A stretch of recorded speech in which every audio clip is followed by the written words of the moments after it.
Naikot ko na yung buong Borington Market. Kakahanap ng pork knuckle, guys. Kasi dadating yung prinsesa ni Lolo bukas. Binibigyan ba naman ako ng frozen? Ay, ayoko nga kasi hindi naman masarap pag frozen eh. So, dapat fresh ang bibilhin natin. Pag dadating yung anak ni Lolo, lahat na ng mga shop na papasok ko na. Kasi ang budget namin pag nandyan yan, yung 1.5 namin isang gabi lang. Sa gabi lang yon, dinner lang yon. Halos ubos yung 1.5 namin. Oh guys, tapos ngayon dito naman tayo sa Mark Spencer pupunta rin ako ng Welcome kasi nandun yung tinapay ni Lolo na bibili. Yung Mark Spencer naman yung mga salad Nicolas at salmon.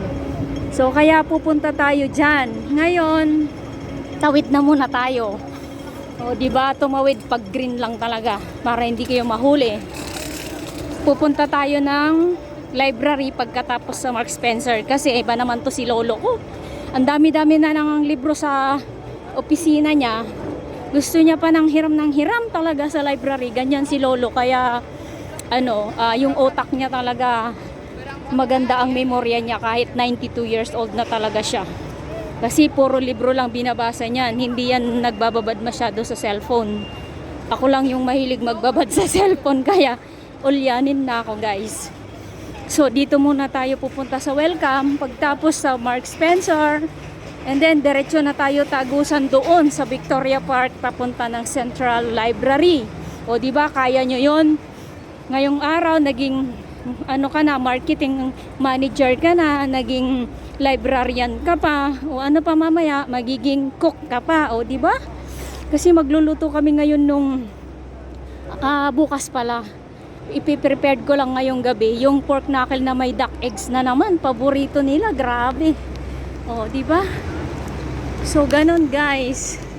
Mag-ingat tayo sa tawid ngayon, promises. Ang dami-daming pulis dito, nagkalat sila. Meron pang bus na sasakyan ng mga pulis doon, hindi lang yung simpleng car nila, bus talaga. Sa dami ng hinuhuli nila ngayon. So dito may maganda ditong pasyalan, oh.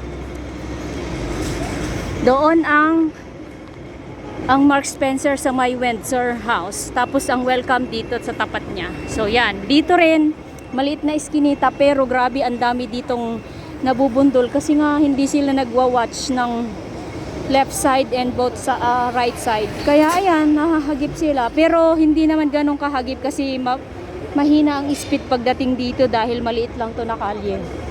O, ganyan. O, ang layo na nang naikot ko, grabe. O, exercise ko na yun, maghapon-hapon, mag-araw-araw, ganun. Diba? O.